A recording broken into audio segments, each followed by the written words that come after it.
بسم الله الرحمن الرحيم.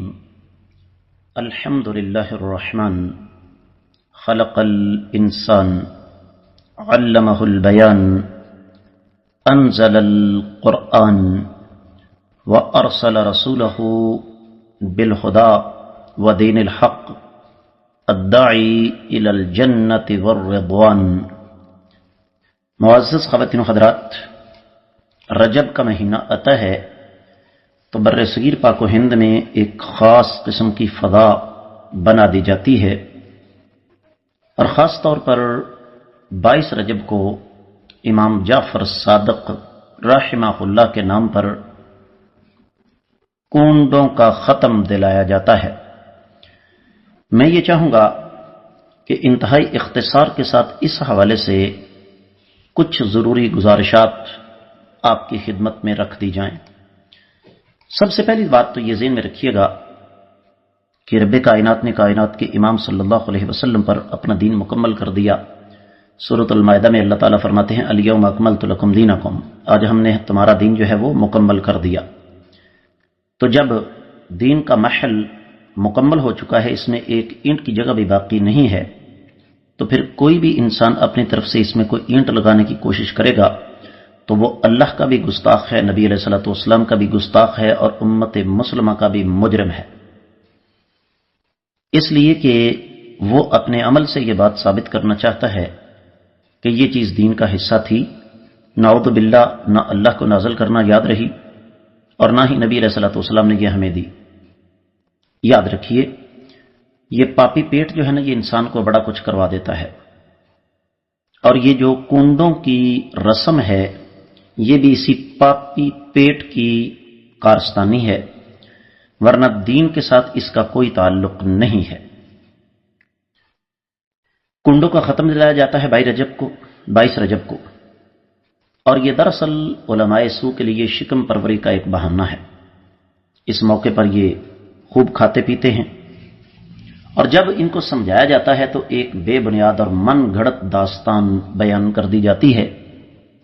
اور یہ داستان منشی جمیل احمد کا ایک منظوم کلام ہے، جس میں ایک لکڑہارے کا واقعہ بیان کیا گیا ہے جو مدینہ میں تنگ دستی کی زندگی بسر کرتا تھا.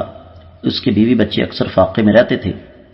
12 سال تک در در کے دھکے کھاتا رہا، لیکن فقر و فاقہ اور تنگ دستی سے جان نہ چھوٹی. یہ لکڑہارا ایک دن وزیر کے محل کے پاس سے گزرا، اور اس کی بیوی مدینہ میں وزیر کی نوکری کرتی تھی. وہ ایک دن جھاڑو دے رہی تھی کہ امام جعفر صادق رحمہ اللہ اپنے ساتھیوں سمیت وہاں سے گزرے، اور وزیر کے محل کے سامنے کھڑے ہو کر اپنے ساتھیوں سے پوچھا آج کون سی تاریخ ہے؟ انہوں نے فرمایا جی آج 22 تاریخ ہے رجب کی. تو امام صاحب نے فرمایا اگر کسی حاجت مند کی حاجت پوری نہ ہو رہی ہو یا کسی مشکل میں پھنسا ہو اور اس مشکل سے نکلنے کا کوئی راستہ نظر نہ آ رہا ہو تو اس کو چاہیے کہ بازار سے نئے کنڈے خریدے، ان میں حلوہ اور پوڑیاں بھر کر میرے نام کی فاتحہ پڑھے، پھر میرے وسیلے سے دعا مانگے، اور اگر اس کی مشکل کشائی نہ ہو، حاجت روائی نہ ہو، تو قیامت کے روز میرا گریبان پکڑ لے. معزز خواتین و حضرات، کی واقعہ بالکل من گڑت خود ساختہ ہے جو پیٹ کے پجاریوں نے اپنی طرف سے گڑا ہے.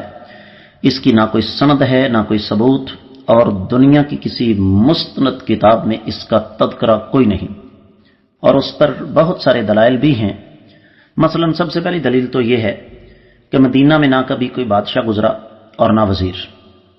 دوسری بات، امام جعفر رحمہ اللہ ان کی تاریخ پیدائش 22 رجب نہیں ہے، 80 ہجری میں یہ پیدا ہوئے، اور اس حوالے سے 2 روایات ہیں کہ یہ 8 رمضان کو پیدا ہوئے یا 17 ربیع الاول کو، اور ان کی وفات 148 ہجری ہے اور وہ 15 شوال کو ہے.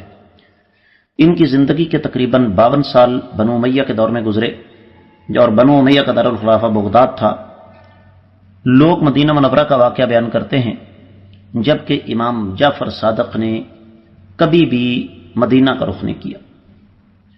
22 رجب نہ تو امام جعفر صادق کی پیدائش کا دن ہے اور نہ ان کی وفات کا، بلکہ اصل بات یہ ہے کہ اس دن کائنات کے امام صلی اللہ علیہ وسلم کے جلیل القدر صحابی اور آپ علیہ الصلوۃ والسلام کی اہلیہ سیدہ ام حبیبہ رضی اللہ تعالی عنہا کے بھائی اور کاتب وحی سیدنا امیر معاویہ رضی اللہ تعالی عنہ کا یوم وفات ہے.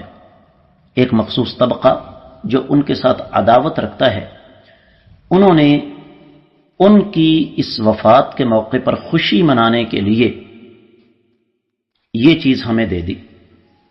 سوال یہ ہے معزز خواتین حضرات، ایک آدمی اگر تنگ دست ہے، اس کے پاس کھانے پینے کے لیے کچھ نہیں، وہ بیچارہ کنڈے کہاں سے لائے گا؟ اور اگر پہلی تو بات یہ ہے کہ ہم اس بات کو تسلیم نہیں کر سکتے کہ امام جعفر صادق جیسی شخصیت اس قسم کی بات کرے، لیکن بفرض محال اگر انہوں نے کی بھی ہو تو دین تو نبی علیہ الصلوۃ والسلام پر مکمل ہو چکا، تو کیا کسی ایک ایسی شخصیت کے کہنے پر جو آقا علیہ الصلوۃ والسلام کی وفات کے 70 سال بعد پیدا ہوئی ہے، کیا ہم دین کے اندر کوئی تبدیلی کر لیں گے؟ کبھی سوال ہی پیدا نہیں ہوتا۔ تو اس لیے اس بات کو اچھی طرح ذہن نشین کر لیجئے کہ یہ رجب کے کنڈے بدعت ہیں۔ بدعت کی تعریف کیا ہے؟ دین میں کوئی نیا کام ایجاد کر کے اس کو عبادت کا درجہ دے دیا جائے، اور اس حوالے سے باقاعدہ طور پر علماء کرام کے فتاوی بھی موجود ہیں کہ یہ بدعت بنیادی طور پر اپنی طرف سے گڑی گئی ہے، جس کا مقصد مسلمانوں کو ان کے اصل راستے سے ہٹانا ہے، اور اصل راستہ قرآن و سنت کا ہے۔ کیا قرآن کی کوئی آیت یا اللہ کے رسول صلی اللہ علیہ وآلہ وسلم کی کوئی حدیث ہمیں یہ بتاتی ہے کہ 22 رجب کو کنڈوں کا ختم دلانا چاہیے؟ اور اس کے ساتھ ساتھ میں یہاں یہ بات خصوصی طور پر عرض کر دوں کہ ایک بہت بڑے امام نے فرمایا تھا کہ البدعۃ احب الی الشیطان من المعصیہ، بدعت کرنے والا شخص شیطان کے نزدیک چوری، ڈاکہ، بدی، بدکاری، زنا کرنے سے زیادہ عزیز ہے۔ اور عزیز کیوں ہے؟ اس لیے کہ جو مجرم بھی جرم کرتا ہے، چوری ہو، ڈاکہ ہو، زنا ہو، بدی ہو، بدکاری ہو، راہزنی ہو، سود خوری ہو، رشوت خوری ہو، اس کے دل و دماغ میں یہ تصور موجود ہوتا ہے کہ میں گناہ کر رہا ہوں، اور جب اس کے ذہن میں یہ بات موجود ہے کہ یہ گناہ ہے تو وہ اس کو ترک کر سکتا ہے۔ بدعت کرنے والا شخص اپنی بدعت سے باز نہیں آ سکتا، اس لیے کہ وہ اس کو گناہ نہیں سمجھتا بلکہ ثواب سمجھتا ہے۔ تو اس لیے یہ اسی طریقے کی چیزیں ہیں جنہوں نے دین کا حلیہ ایک ایک کر کے تبدیل کر کے رکھ دیا، ان سے بچنا چاہیے۔ ان میں سے ایک یہ 22 رجب کے کنڈوں کی بدعت بھی ہے۔ میں امید کرتا ہوں کہ آپ اس بات کو اچھی طرح سمجھ گئے ہوں گے۔ آپ کو خصوصی طور پر یہ میری طرف سے نصیحت ہے کہ اس ویڈیو کو زیادہ سے زیادہ آڈیو کو آگے پھیلائیں، چینل کو سبسکرائب کریں، دوسروں کو بھی دعوت دیں۔ اجازت دیجیے، السلام علیکم ورحمۃ اللہ وبرکاتہ۔